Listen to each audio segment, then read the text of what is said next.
Newsfirst, NEWSLINE with Faraz Shaukat Ali. And a very good evening to you. This is NEWSLINE Live, and we are broadcasting from the Newsfirst studios in Dawson Street in Colombo, as we almost always do. Now then, correction does much, but encouragement does much, much more.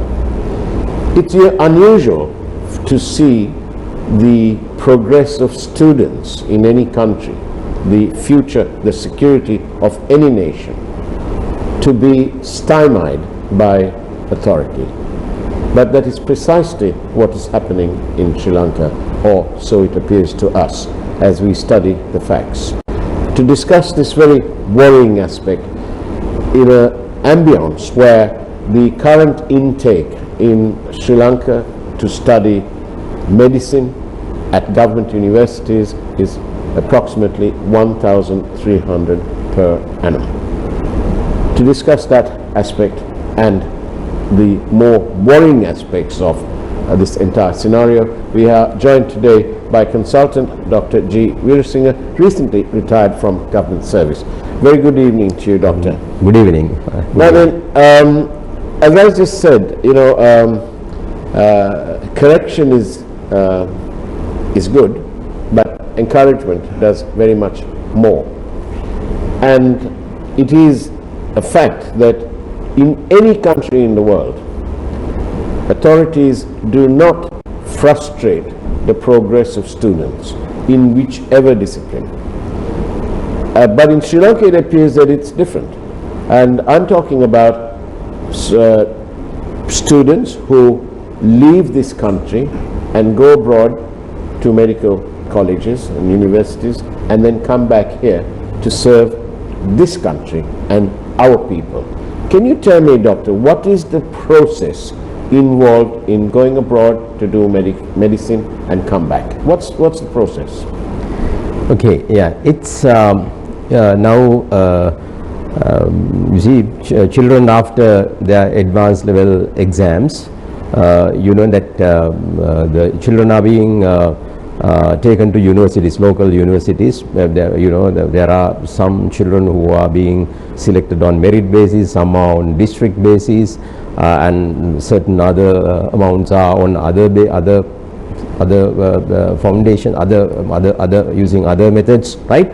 But then there are a lot of other children who get through the exams well, but then they don't get an opportunity to study what they want. And in Sri Lanka, many children, there are many children who want to study medicine, right, but who do not get that opportunity in the local medical schools. Right. Then they go to the countries where these facilities are available. Now you see that the place or the country or the medical school that where they are going depend on their capacities. I mean, basically what can they depending on the amount of money that they can spend on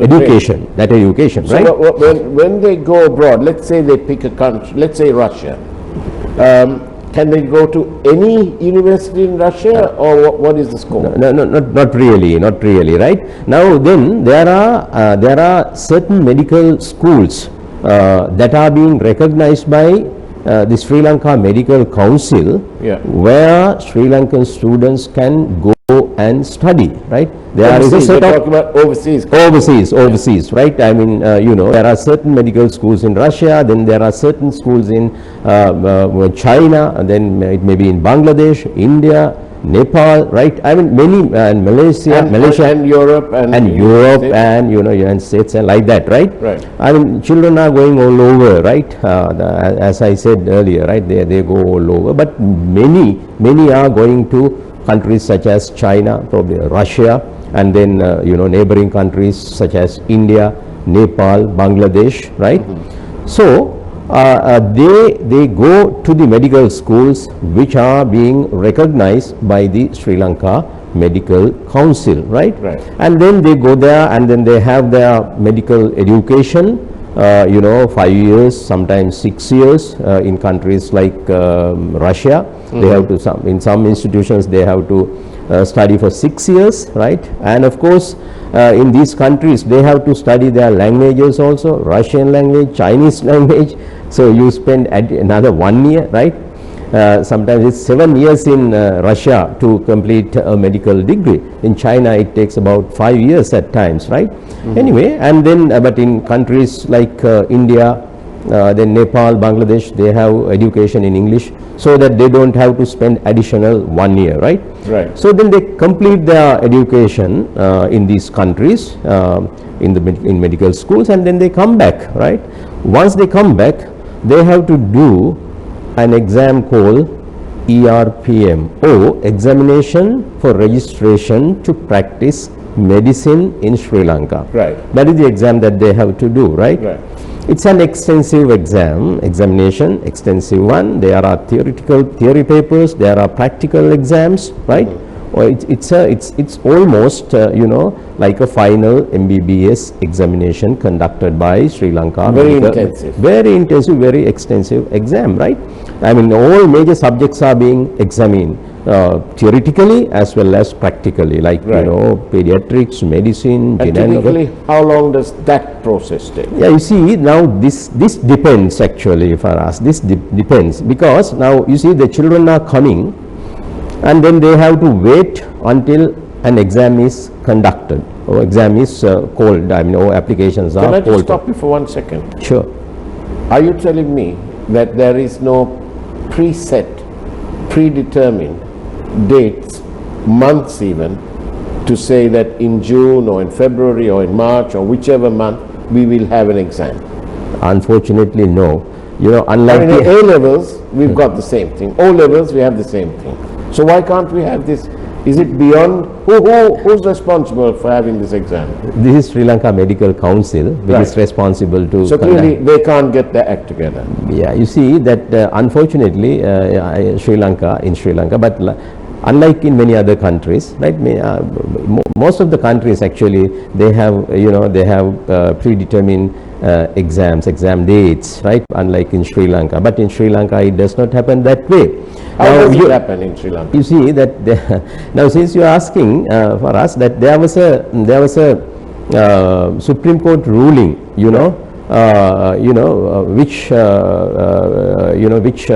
ordered Sri Lanka Medical Council to conduct 3 exams a year, at least 2 exams a year, right? Minimum 2, but Minimum 2. ideally 3. Ideally 3, but I can tell you during last 3 to 4 years, Yeah. probably they have, in 2017 they conducted, I suppose, 1 exam, 2018 they conducted 2 exams, 2019 they conducted 1 exam, 2020 so far there are no exams. So in 2019, They conducted last exam one. in July 2019. right. Right. So technically speaking, the Sri Lanka Medical Council can be said to be in contempt of court. Yeah, If that is the court ruling. yeah, of course. It looks like, right? It looks like. Has that been tested? You see, Has that notion of contempt been tested? Why can't they have the exams? to my knowledge, the people have not gone to courts on that matter. Probably this matter must have brought to the notice of the court cases. There are many court cases that the Sri Lanka, on matters related to Sri Lanka Medical Council at any given point of time. I'm sure this matter also must have been taken to or brought to the notice, but on that matter per se, I'm not aware that people have gone to courts. But anyway, what I was going to explain you was that then these exams, right? As I said, there are theory papers, then there are practical exams. You see that, and then now a graduate who is coming from overseas after obtaining their degrees, so they have to wait probably many months before an exam is held, right? And then that exam, the first part is theory part, right? And then from theory exams to then they have the practical exam. Then there is another actually a gap of months. And then once they complete that exam, then they have to wait until the internship is given, right?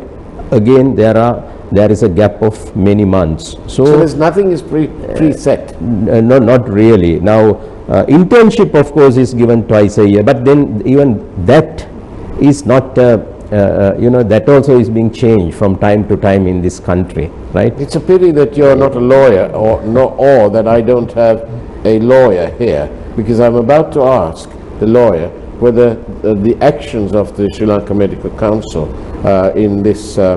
it is tantamount to frustrating the aspirations of young people wanting to serve their country in the medical field.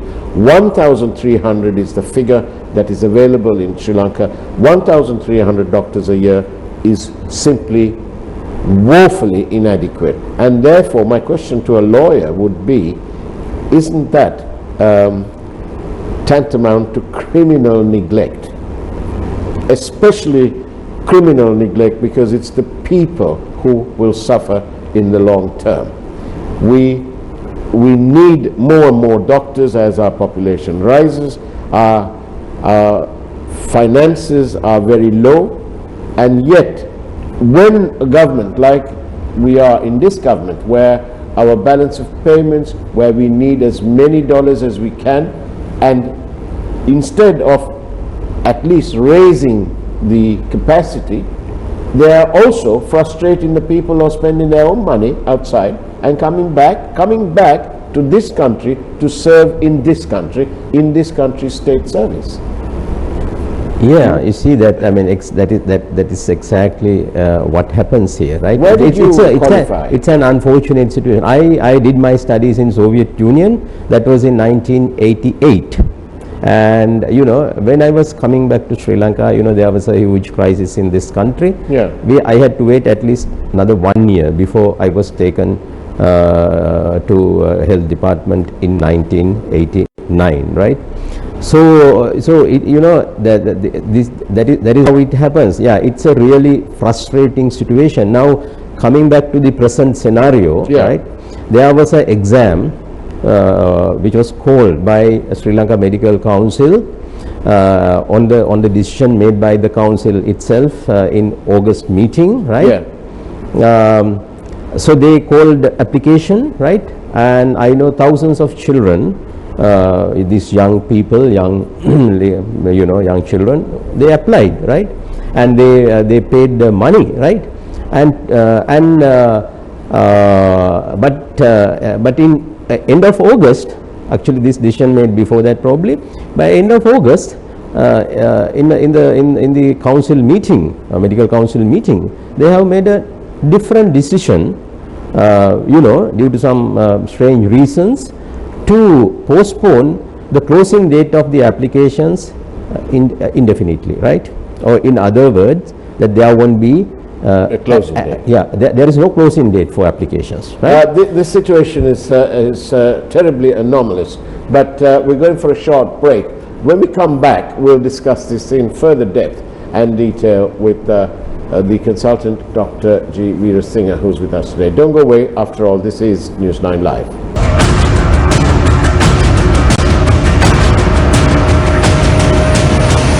Newsfirst, NEWSLINE with Faraz Shaukatali.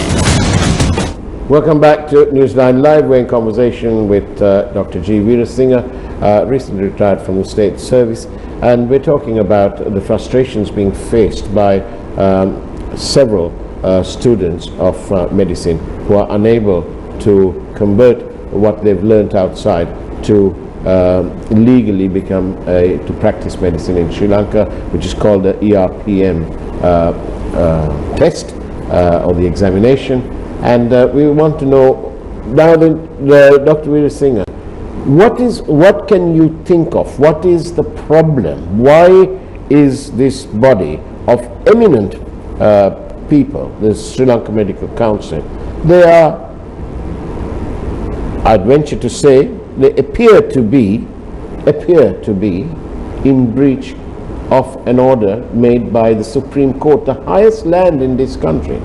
If we have a team of professionals who are willy-nilly ignoring the order from the highest court in the country, what chance, pray, does the rest of us minions have? You see, for us, I have heard this saying, you see, you may be very tall, but the law stands above you, right? But I have heard of this. But when it comes to matters related to Sri Lanka Medical Council, it seems that Medical Council stands above law, right?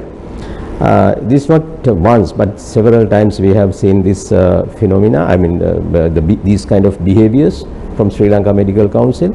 Now, even this time, what has happened now, the present crisis, that since July last year or 2019, that they are not conducting exams because they actually denied the approval for degrees of certain students, right? So they did not allow them to sit, they did not entertain the application, their applications for this exam, or rather they did not approve their exams, right? They have to approve first the degrees so that they can sit for the exam. So then these people ended up in courts, right? Finally courts decided in favor of children. Court ordered the Medical Council to allow them to sit for the ERPM exams, right?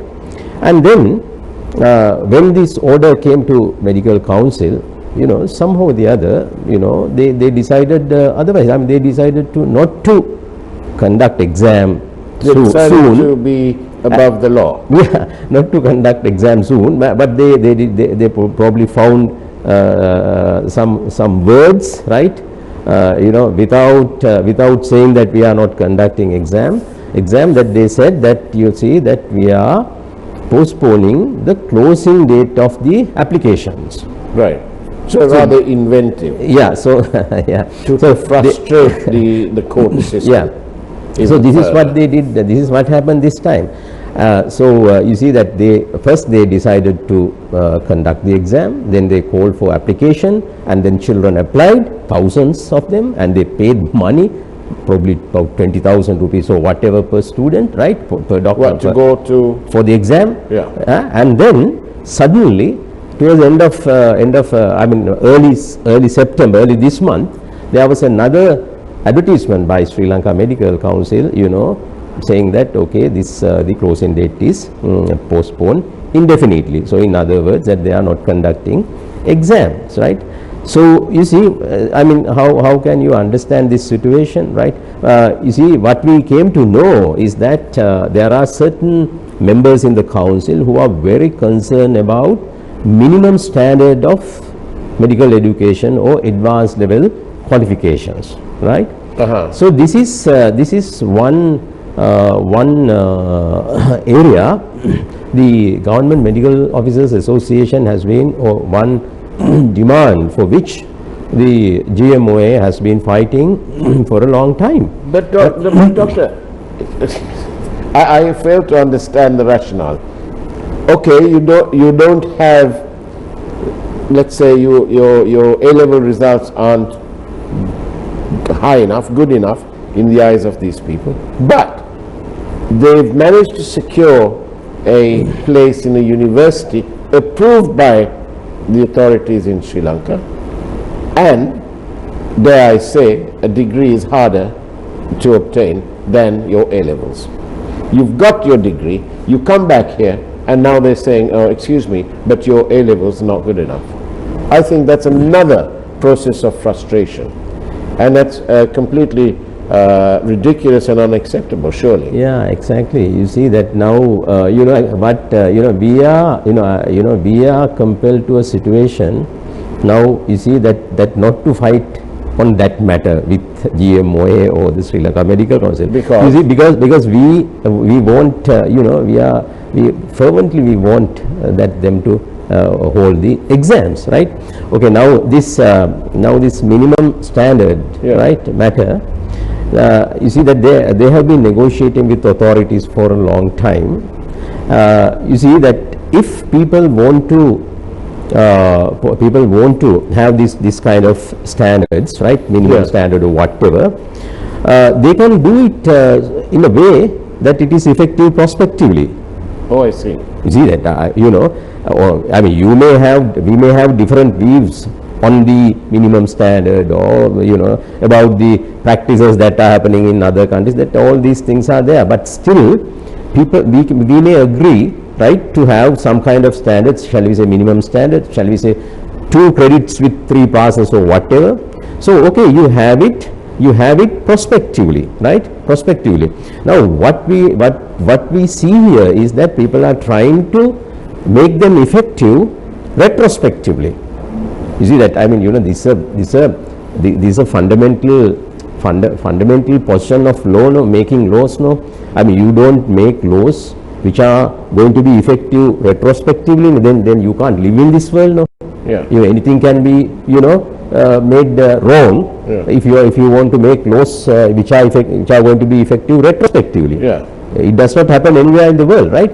Generally, when you bring laws or rules, they become effective prospectively, right? Yes. From the day that it's So gazetted. therefore you see that now, but then And let me make this ask this question. All these universities outside, they're not handouts. They're paying money for them. yeah, of course. So then the next question to ask is it only available to elitists, or is it available to very much middle class people? Yeah, you see that this is again a very wrong concept that are being spreaded by some interested parties.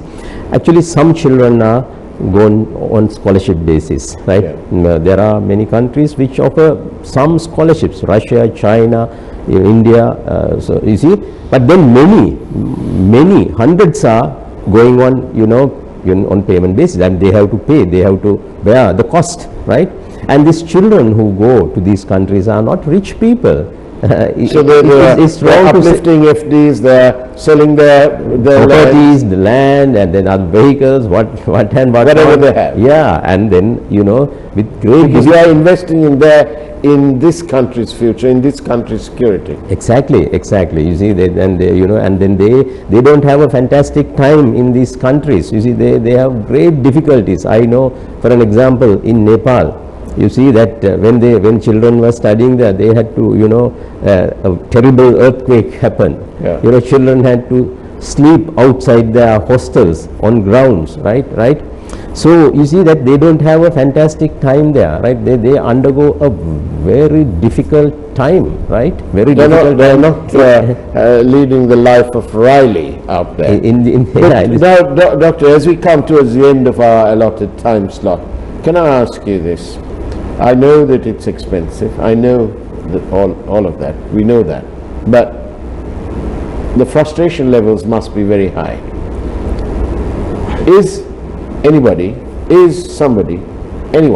going to stand up and take on the Sri Lanka Medical Council and say, listen up, you guys, in 2009 the Supreme Court made a suggestion, made an order, and they're not complying. Are you all going to court to force the Sri Lanka Medical Council?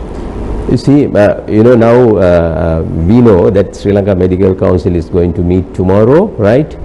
Probably they are going to discuss this matter tomorrow, and it's the fervent wish and expectation of thousands of these children and thousands of these parents, right, that Sri Lanka Medical Council makes a correct decision tomorrow to hold this exam, at least this time, right, this year, right, the exam which they hold applications for. And you see, and I have to answer your question in another way also for us, right?